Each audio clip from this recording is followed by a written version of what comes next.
क्यों लगाई गई थी चंद्रशेखर आजाद? रावण पर रासुका चंद्रशेखर पर क्यों लगाया गया इतना बड़ा के और क्या क्या होता है रासुका लगने के बाद, आइए जानते हैं। इस वीडियो में संसद की गलियों से लेकर सड़कों तक, जेल की कोठरी से लेकर जनता के दिलों तक एक नाम गूंजता रहा है, चंद्रशेखर आजाद। रावण जिसने अन्याय के खिलाफ आवाज उठाई, उसे चुप कराने के लिए सत्ता ने सबसे बड़ा हथियार निकाला, रासुका। यह वही कानून है जिससे आतंकियों को बंद किया जाता है, लेकिन यहाँ इसे एक बहुजन नेता पर लगाया गया। क्यों लगाया गया? सिर्फ इसलिए कि उसने गरीबों, दलितों और वंचितों की आवाज उठाई थी। सिर्फ इसलिए कि उसने कहा था, हम झुकेंगे नहीं, डरेंगे नहीं और अन्याय के सामने चुप नहीं बैठेंगे। रासुका की जंजीरों में जकड़ने की कोशिश की गई, लेकिन क्या चंद्रशेखर रोके नहीं? उन्होंने जेल की अंधेरी कोठरी में भी हौसले की मशाल जलाई, उनकी आवाज बाहर आई और लाखों लोगों के दिलों में गूंज बनकर फैल गई।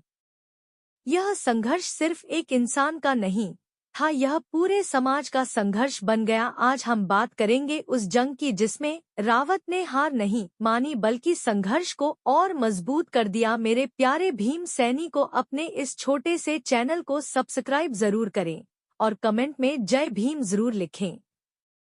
और हाँ मेरे प्यारे मित्रों, अपने उस प्यारे से जिले और राज्य का नाम जरूर लिखें ताकि हमें पता चल सके कि आप जगाई गई चेतना कहां तक पहुंच पा रही है। माननीय साथियों, जब इतिहास लिखा जाएगा तो यह जरूर दर्ज होगा कि एक नौजवान नेता को चुप कराने के लिए सत्ता ने किस हद तक जाने की कोशिश की। 2017 का वह दौर याद कीजिए जब सहारनपुर की जमीन पर अन्याय के खिलाफ आवाज उठ रही थी। ठाकुर समाज और दलित समाज के बीच तनाव फैला दिया गया और जब भीम आर्मी ने दलित बस्तियों पर हुए हमलों के खिलाफ इंसाफ मांगा तो सत्ता बौखला गई।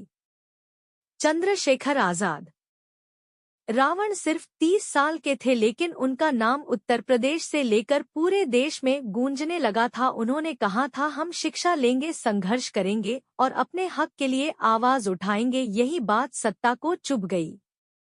सहारनपुर की जातीय हिंसा में जब दलित घर जलाए गए, महिलाओं पर अत्याचार हुआ और गांव के गांव राख हो गए, तब भीम आर्मी सड़कों पर उतरी। सरकार को लगा कि यह आंदोलन बहुत बड़ा रूप ले सकता है। यही वजह थी कि चंद्रशेखर को गिरफ्तार किया गया और उन पर रासुका, राष्ट्रीय सुरक्षा कानून साल गाया गया। रासुका आतंकियों और देशद्रोहियों पर लगाई जाती है, लेकिन यहाँ उसे एक बहुजन नेता पर लगाया गया। क्यों? सिर्फ इसलिए कि उसने दलितों के अधिकारों की बात की, सिर्फ इसलिए कि उसने संविधान की दुहाई दी, सिर्फ इसलिए कि उसने कहा, हम अन्याय नहीं सहेंगे। रासुका लगाने का मतलब था कि मुकदमा चले बिना जमानत मिले महीनों तक जेल में रखा जा सकता है, और यही हुआ। चंद्रशेखर को जेल में डाल दिया गया, उन्हें चुप करने की कोशिश की गई। सोचा गया कि अगर यह नौजवान जेल चला जाएगा तो आंदोलन दब जाएगा, लेकिन हुआ इसका उल्टा। जेल की अंधेरी कोठरी में बैठकर भी रावण की आवाज पूरे देश में गूंज रही। दो थी लोग कह रहे थे, अगर चंद्रशेखर आजाद पर रासुका लग सकती है तो यह हमला सिर्फ एक व्यक्ति पर नहीं बल्कि पूरे बहुजन समाज पर है। सभापति महोदय, इतिहास गवाह है कि जब जब किसी आवाज को दबाने की कोशिश की गई, वहीं आवाज और बुलंद हुई। जेल में रहते हुए भी चंद्रशेखर ने हार नहीं मानी।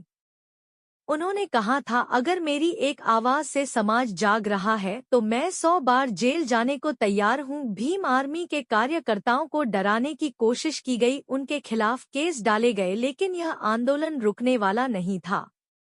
गांव गांव, कस्बे कस्बे लोग कहने लगे, हमारे पास नेता नहीं था, अब है। हमारे पास आवाज नहीं थी, अब है। यह लड़ाई केवल सहारनपुर की नहीं थी, यह लड़ाई पूरे भारत की हो चुकी थी। सत्ता ने सोचा था कि रासुका लगाकर चंद्रशेखर की ताकत तोड़ दी जाएगी, लेकिन असल में रासुका ने उन्हें और बड़ा बना दिया। भाइयों और बहनों, जरा सोचिए, एक तरफ देश के दुश्मनों पर नमी और दूसरी तरफ अपने ही देश के उस नौजवान पर रासुका जिसने संविधान की शपथ उठाई। यह कैसा न्याय है? यह कैसा लोकतंत्र है? लेकिन यही वो पल था जब चंद्रशेखर ने ठान लिया कि चाहे कितनी भी मुश्किलें आए व पीछे नहीं हटेंगे। जेल से बाहर आने के बाद उन्होंने और ताकत से आंदोलन शुरू किया। जहां जाते लोग कहते यही वह नौजवान है जिसने सत्ता की नींद हराम कर दी थी। उनकी आंखों में डर नहीं था, उनके लहजे में डर नहीं था, उनके हौसले में कमी नहीं थी। उन्होंने साबित किया कि रासुका की जंजीरें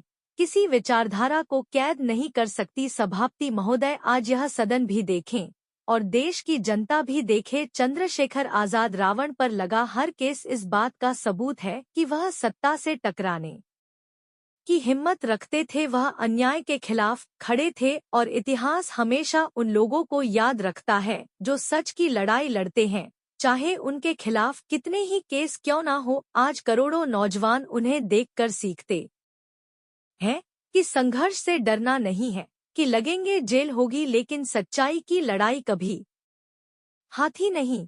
माननीय साथियों, चंद्रशेखर आजाद रावण पर लगाए गए केस सिर्फ कानूनी धाराएं नहीं थे, बल्कि यह सत्ता की तरफ से दिया गया संदेश था कि अगर कोई बहुजन समाज का बेटा उठ खड़ा होगा तो उसे कुचल जाएगा। लेकिन इतिहास गवाह है, यह कहते हैं ये संदेश भारत दबा, जितना दबाने की कोशिश हुई उतना ही वह आवाज तेज होती गई। भीम आर्मी के नौजवानों पर लाठियां बरसाई गए, मुकदमे दर्ज किए गए, उनके घरों पर छापे मारे गए, फिर भी उन्होंने नारा बुलंद किया, जेल की सलाखें हमें रोक नहीं सकती, संघर्ष हमारा धर्म है। चंद्रशेखर राव जेल की अंधेरी कोठरी में भी संविधान की किताब पढ़ते रहे। उन्होंने अपने साथियों को संदेश भेजा कि यह लड़ाई केवल मेरी नहीं है, यह हम सबकी है। उन्होंने कहा, अगर मैं जेल में हूँ तो आप बाहर से लड़ाई लड़ी है, क्योंकि यह आंदोलन किसी एक इंसान पर नहीं का, यह आंदोलन समाज की आत्मा पर टिका है। रासुका लगाने वालों को लगा था कि